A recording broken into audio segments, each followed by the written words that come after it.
Assalamualaikum warahmatullahi wabarakatuh. Hari ini kita jalan-jalan ke kebun. Bab 559. Selesaikan masalah secara mendasar. Ada kepala berdarah mengambang di langit berbintang. Zulongtou, di sekitar kepala yang berdarah, masih ada beberapa anggota tubuh naga leluhur yang patah melayang-layang, dan area sekitarnya dipenuhi dengan bau darah yang menyengat. Melihat adegan ini, Ye Guan dan Bai Kun Tianming sama-sama tercengang. Zulong terbunuh. Ye Guan dan Bai Kun Tianming saling memandang, keduanya terkejut. Siapa yang membunuh Zulong? Saat ini, Ao Qian muncul di tempat kejadian. Ketika dia melihat tubuh Zulong yang dimutilasi, dia mengerutkan kening dalam-dalam. Pada saat ini, kepala naga leluhur perlahan membuka matanya. Ye Guan buru-buru berkata, "Senior." Zulong melihat Ye Guan dan Ao Qian dan berkata dengan lembut, "Kamu di sini." Ye Guan berkata dengan suara yang dalam, "Senior, apa yang terjadi?" Zulong berkata, "Kuil, Pantheon." Ye Guan sedikit bingung, "Mengapa mereka menyerangmu?" Zulong memandang Ye Guan dan hendak berbicara. Pada saat ini, dia sepertinya merasakan sesuatu dan pupilnya tiba-tiba menyusut. Jiwa hancur, melihat pemandangan ini, ekspresi Ye Guan tiba-tiba berubah. Dia tiba-tiba menoleh dan melihat ke kanan. Ribuan kaki jauhnya di sebelah kanan, berdiri seorang pria misterius berjubah merah. Takdir dalam rok putih menoleh untuk melihat pria misterius itu, matanya menyipit. Di bawah jubah, sepasang mata menatap Ye Guan, tiba-tiba tangan kanannya mengepal erat. Klik, tiba-tiba, ruang dan waktu di sekitar Ye Guan terbelah, dan kemudian, sebilah pedang berdarah menebas ke arah Ye Guan tanpa suara. Tianming dengan rok putih tiba-tiba berdiri di depan Ye Guan dan menusuk ke depan dengan pedangnya. Bang, bilah berdarah itu langsung dipotong. Dia mengangkat kepalanya dan menatap pria misterius berjubah di kejauhan, kuil. Pria misterius berjubah itu tersenyum dingin, dan kemudian tubuhnya menjadi tidak nyata. Ye Guan memandang Tianming dengan gaun putih di sampingnya. "Bibi, bisakah kamu menghentikannya?" Takdir dalam rok putih mengangguk. Ya, saat dia berbicara, dia melambaikan lengan bajunya dan pedang kematian di tangannya terbang keluar. Ledakan, pedang ini langsung berubah menjadi sangkar dan memenjarakan pria misterius berjubah itu. Gunakan pedang sebagai penjara, pria misterius berjubah itu mengerutkan kening, dan dia mengepalkan tangan kanannya dengan keras, dan kekuatan yang kuat keluar dari tubuhnya. Ledakan, sangkar pedang Bai Kun Destiny bergetar hebat. Namun, pria misterius berjubah tidak berdaya melawan sangkar pedang takdir dengan rok putih. Tetapi pada saat ini, 1000 kaki jauhnya di sebelah kanan pria misterius berjubah, ruang dan waktu tiba-tiba terbelah. Kemudian, seorang pria berjubah putih dan memegang kipas tulang perlahan keluar. Ledakan, di kejauhan, pedang kelahiran kembali Bai Kun Destiny langsung terlempar. Telapak tangan Tianming dengan rok putih terbentang, dan pedang kematian terbang kembali ke tangannya. Tianming dan Ye Guan memandang pria berjubah putih, dan pria berjubah putih tersenyum tipis, takdir dengan rok putih. Alis Destiny dalam gaun putih mengerutkan kening. Pria berjubah putih tersenyum dan berkata, "Jangan kaget, kami secara alami akan melakukan penyelidikan terhadap Anda." Ye Guan bertanya, "Apakah kamu dari kuil para dewa?" Pria berjubah putih itu mengangguk, "Kuil para dewa." Ye Guan memandang pria berjubah putih itu, "Sepertinya aku tidak punya dendam padamu." Pria berjubah putih tersenyum dan berkata, "Tuan Ye, pendirian Anda berbeda dari kami." Ye Guan terdiam, jelas sekali, jajaran dewa ini telah memilih untuk berpihak pada jalan yang jahat. Pria berjubah putih itu dengan lembut menggoyangkan kipas tulang di tangannya dan berkata sambil tersenyum, "Tuan Ye, saya harus mengatakan bahwa Anda mengejutkan kami kali ini karena kami tidak menyangka bahwa kekuatan di belakang Anda akan begitu besar. Ini benar-benar mengejutkan kami." Ye Guan memandang pria berjubah putih. "Jadi, kamu ingin mengubah strategimu sekarang?" Jejak keterkejutan muncul di mata pria berjubah putih itu. "Tuan Ye, informasinya mengatakan bahwa Anda sangat cerdas, dan itu benar." Ye Guan sedikit bingung. "Zulong bukan dari pihakku, kenapa kamu ingin membunuhnya?" Lelaki berjubah putih itu tersenyum dan berkata, "Karena ia menolak menyerah pada kuil kita. Tidak hanya menolak menyerah, ia juga membenci kuil kita." Ye Guan terdiam. Pria berjubah putih itu tiba-tiba menoleh dan melirik, tidak tahu apa yang dilihatnya. Dia mengerutkan kening, lalu menoleh ke arah Ye Guan. "Tuan Ye, kita akan bertemu lagi nanti." Setelah mengatakan itu, dia berbalik dan pergi bersama pria misterius berjubah. Melihat kedua pria berjubah putih itu pergi, Ye Guan mengerutkan kening dalam-dalam. Pantheon, dia sekarang tidak tahu apa-apa tentang kekuatan ini. Sepertinya sedang memikirkan sesuatu.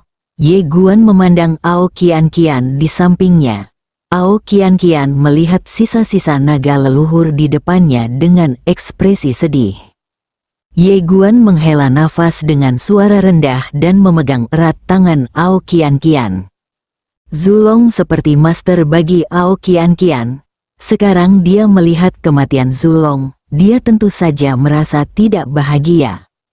Baikun Tianming tiba-tiba berkata, "Mereka mungkin ingin menaklukkan semua leluhur binatang di dunia ini." Ye Guan hendak berbicara, ketika waktu dan ruang di depannya tiba-tiba sedikit bergetar. Segera, wajah Ye Guan menjadi gelap. Tianming dengan rok putih bertanya, "Apa?" "Ye Guandao, Ibu Gang telah menerima kabar bahwa orang-orang kuat dari sekte masa lalu dan klan Kuai telah mundur." Tianming dengan rok putih sedikit bingung, "Pensiun?"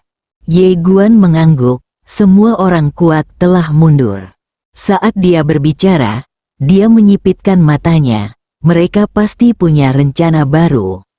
Setelah Baikun Destiny terdiam beberapa saat, dia berkata, "Abaikan saja untuk saat ini. Yang paling penting sekarang adalah membentuk tubuh fanamu secepat mungkin."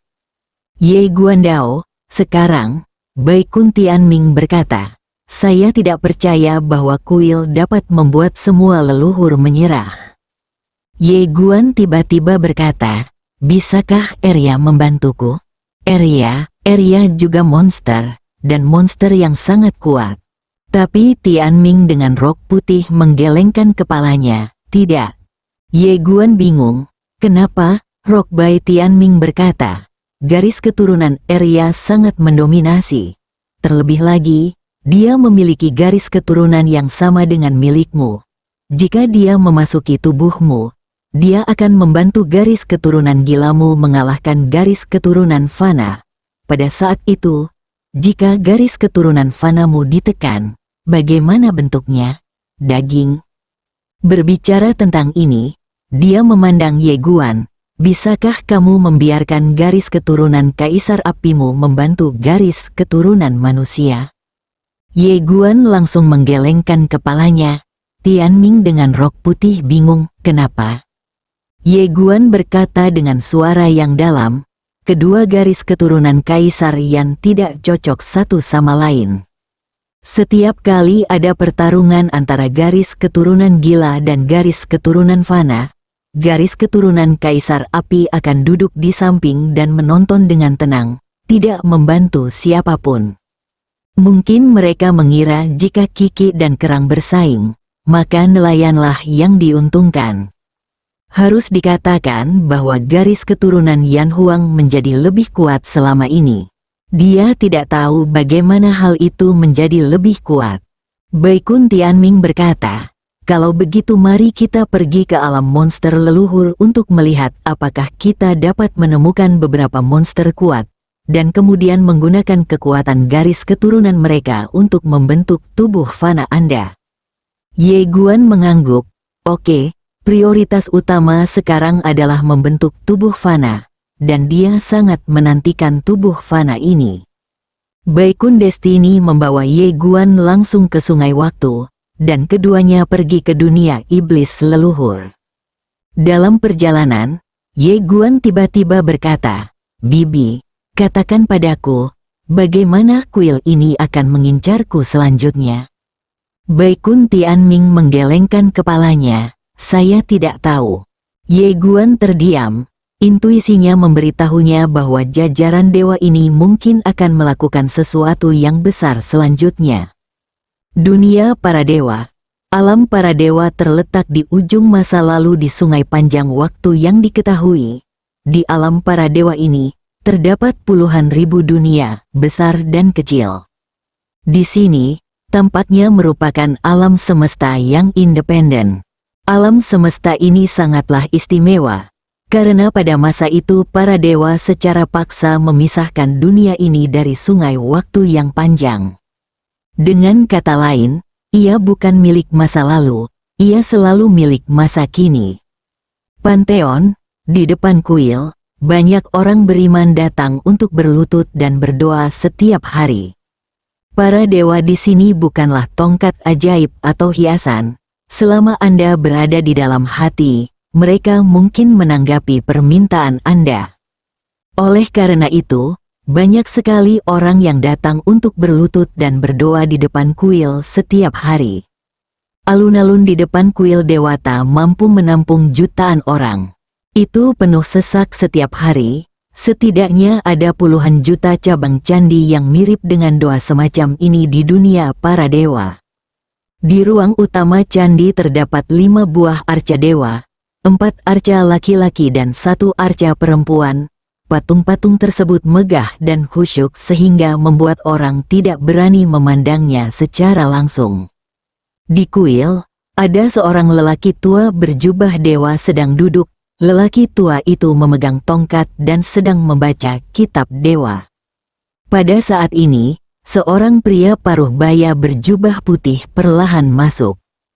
Pria paruh baya itu memegang kipas tulang putih, anggun dan pendiam. Pria paruh baya itu membungkuk sedikit kepada pria tua berjubah dewa di atasnya, Dian Zong. Kuil-kuil, juru bicara para dewa di dunia manusia. Jika para dewa tidak keluar, dia adalah orang yang paling berkuasa di dunia para dewa. Dian Zong yang duduk di aula utama mengangkat kepalanya dan menatap pria paruh baya itu, mati. Pria berjubah putih itu mengangguk. Zulong tidak mau menyerah. Mendengar ini, mata Dian Zong dipenuhi dengan rasa kasihan. Para dewa penuh belas kasihan dan mengasihani dunia, dan mengirimkan mereka kebaikan tertinggi, tetapi mereka tidak mau menerimanya. Oh, itu bodoh. Setelah mengatakan ini, dia berhenti sejenak, lalu bertanya, apakah Anda sudah mendapatkan pil naga leluhurnya?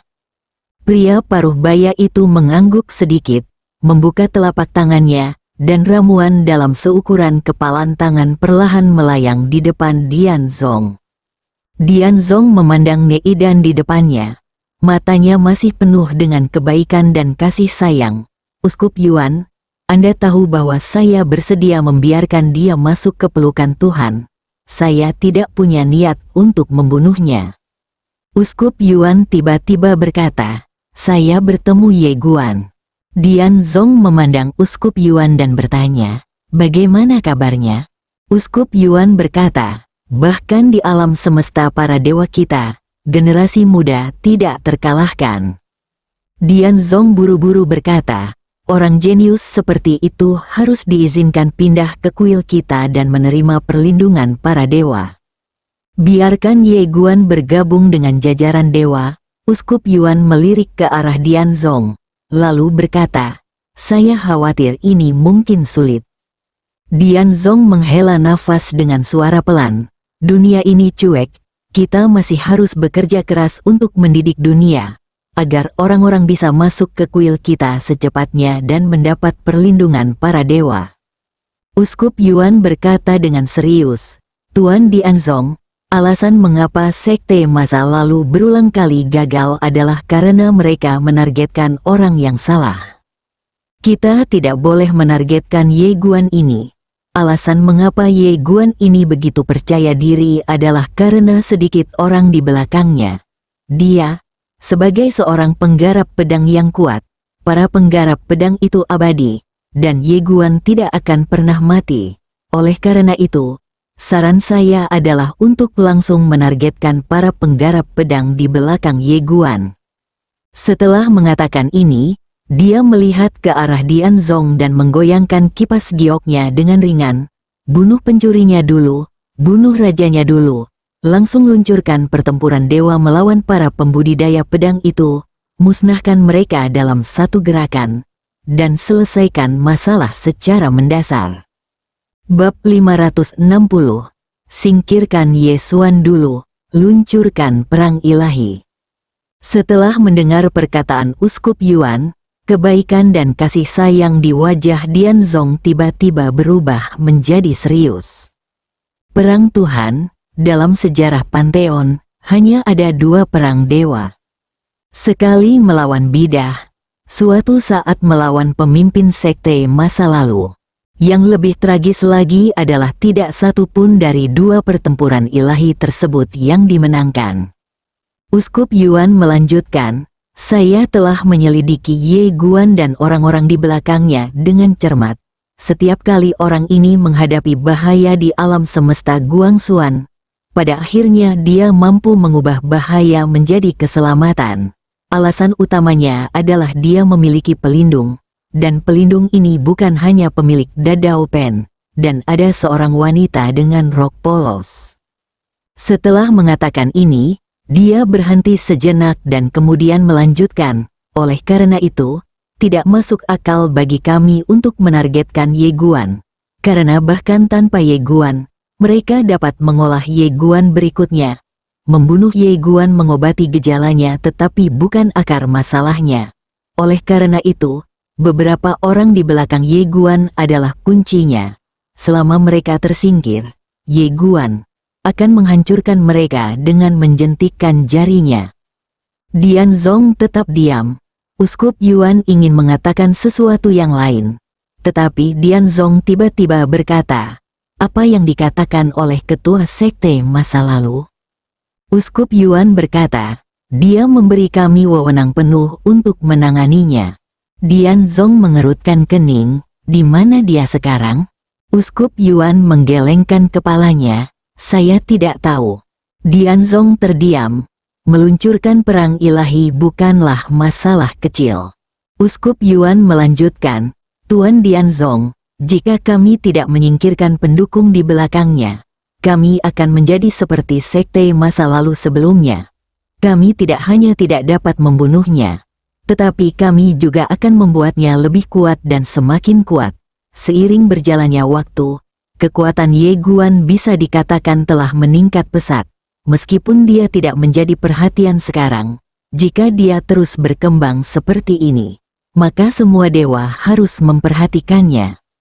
Dianzong berdiri perlahan, maju mundur beberapa langkah, lalu menatap Uskup Yuan dengan cermat. Anda harus tahu apa artinya melancarkan perang ilahi. Uskup Yuan mengangguk, tentu saja kami tahu, tapi kami tidak punya pilihan lain sekarang. Ye Guan bukanlah inti. Inti sebenarnya adalah pendukung di belakangnya. Selama pendukung itu pergi, Ye Guan dapat dibunuh dengan sekejap dari jarinya.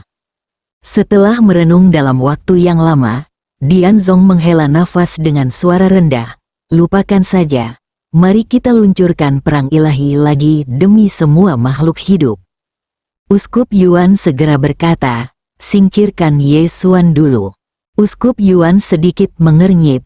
Apakah dia ahli pedang manusia yang mengamati alam semesta misterius? Uskup Yuan mengangguk.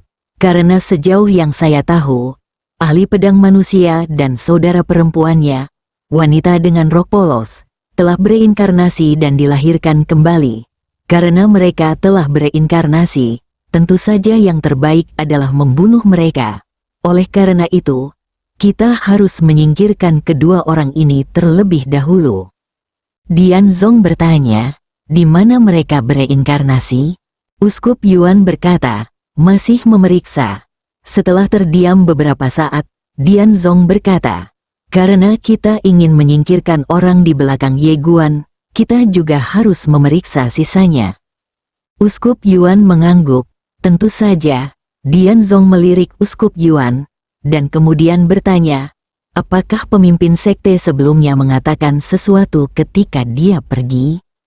Uskup Yuan berkata, tidak, biarkan kami menanganinya dengan otoritas penuh. Kebijaksanaan penuh, Dian Zong mengerutkan kening. Uskup Yuan berkata, dia membuat perjanjian dengan Dewa Sejati untuk tidak mengambil tindakan terhadap Ye Guan. Oleh karena itu, masalah ini hanya dapat dilakukan oleh kami. Tapi sekarang, orang-orang kuat dari sekte masa lalu dan klan Gui akan mendengarkannya. Perintah kuil kami. Mata Dian Zong berkedip-kedip. Bisakah Anda mengizinkan mereka pindah ke istana kami? Sama sekali tidak. Uskup Yuan buru-buru berkata, Dian Zong, masalah ini sama sekali tidak mungkin. Jika Anda bertindak seperti ini saat ini, Anda pasti akan ditentang oleh sekte masa lalu. Jika Anda menarik rasa jijik dari pemimpin sekte masa lalu. Pada titik ini, dia berhenti bicara. Pemimpin sekte yang lalu. Dian Zong menyipitkan matanya. Setelah beberapa saat, dia tiba-tiba tersenyum dan berkata, aku hanya mengatakannya dengan santai. Uskup Yuan menghela napas lega. Meski ini merupakan peluang, namun peluang tersebut tidak bisa dimanfaatkan. Begitu mantan pemimpin sekte itu marah, itu bukanlah sesuatu yang bisa mereka berdua tanggung. Karena keyakinan inilah para dewa melancarkan perang dewa kedua. Pada saat ini, garis merah tidak boleh dilewati. Saat ini, Dian Zong tiba-tiba berkata, bagaimana cara Ye Guan menghadapinya? Biarkan berkembang. Uskup Yuan berkata sambil tersenyum, jadi bagaimana jika kita membiarkannya berkembang? Bisakah ia menjadi tak terkalahkan dalam beberapa dekade? Namun, Dian Zong menggelengkan kepalanya. Jika memungkinkan, kita masih bisa membuat masalah untuknya sehingga dia tidak bisa berlatih dengan lancar. Uskup Yuan mengangguk, saya akan mengaturnya. Dian Zong berkata, gunakan seluruh kekuatanmu untuk mencari pembudidaya pedang di belakangnya. Setelah mengatakan ini, dia berhenti sejenak dan kemudian berkata, setelah kamu menemukannya, jangan mencoba menakut-nakuti ular itu. Jika kamu tidak mengambil tindakan, kamu harus membunuhnya dengan satu pukulan. Uskup Yuan mengangguk, tentu saja. Setelah berbicara, dia perlahan mundur. Di aula, Dian Zong perlahan menutup matanya, wajahnya penuh kesalehan. Pada saat ini, seorang lelaki tua muncul di kuil. Lelaki tua itu membungkuk sedikit dan kemudian berkata, Dian Zong, saatnya bertemu dengan orang-orang yang beriman.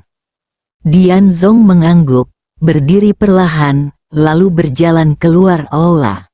Ketika Dian Zong keluar dari kuil, ada lautan manusia di luar kuil, padat.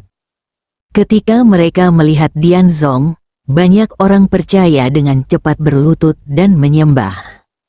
Banyak orang percaya yang begitu bersemangat hingga pingsan. Dian Zong tersenyum tipis, wajahnya penuh kebaikan, semoga Tuhan mengampuni dunia. Suaranya lembut, tapi semua orang di ruangan itu mendengarnya.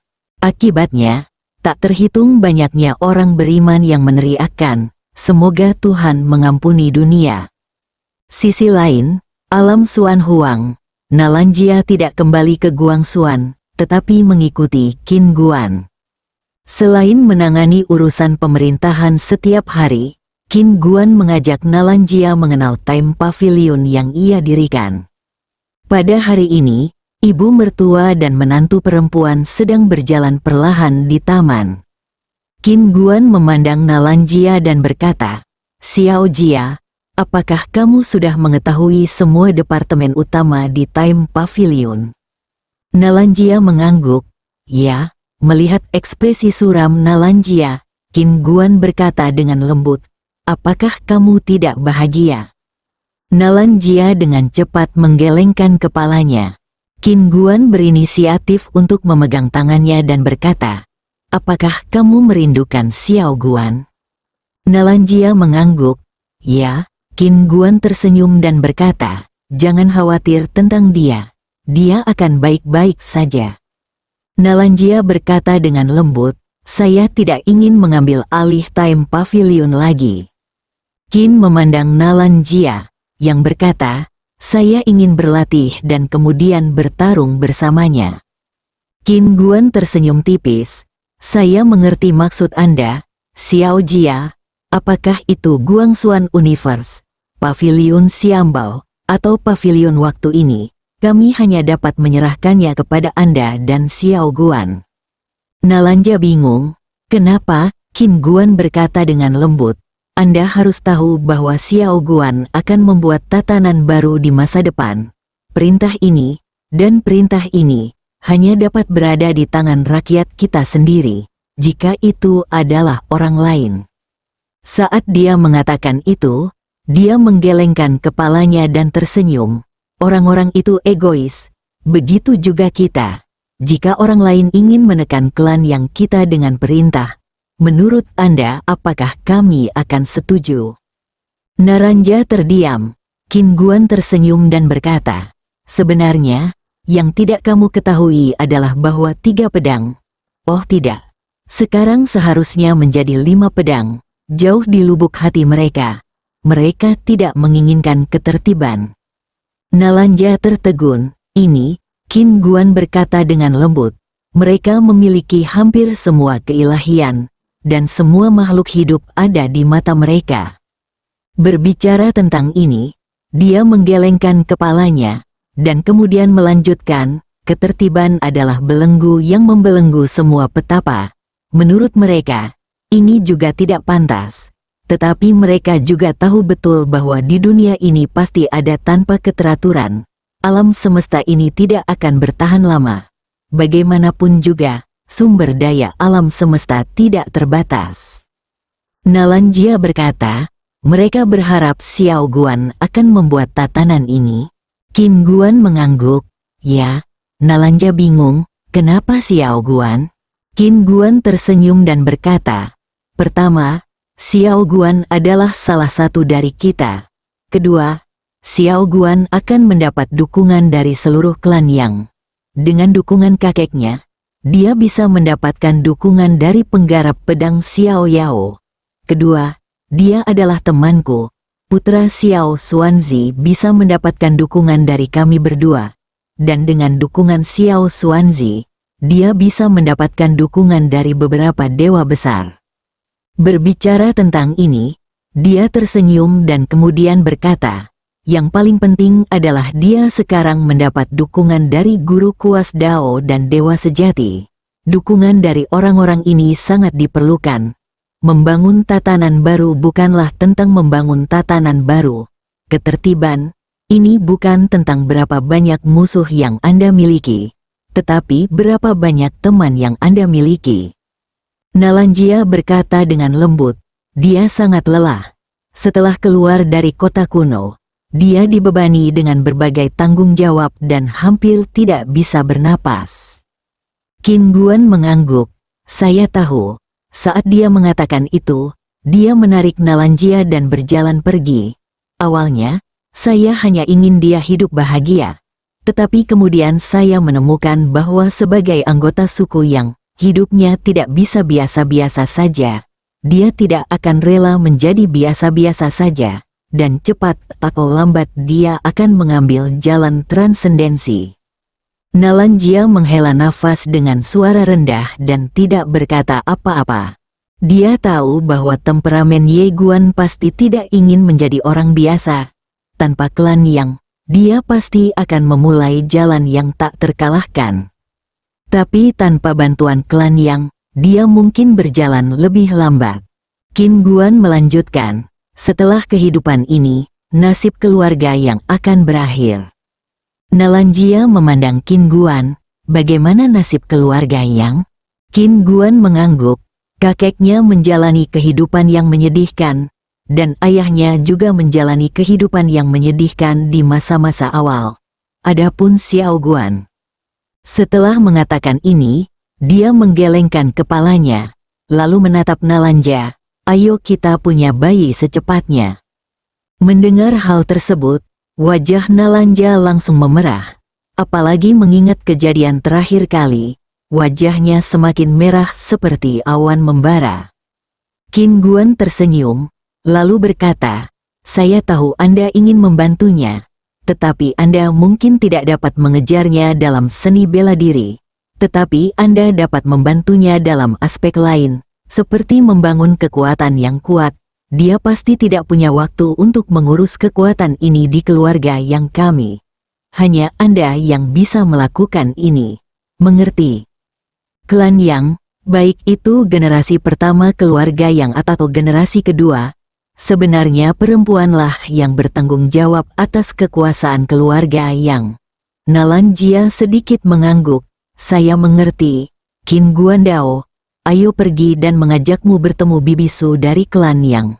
Mereka juga ingin bertemu denganmu. Segera, keduanya menghilang tidak jauh. Bersambung.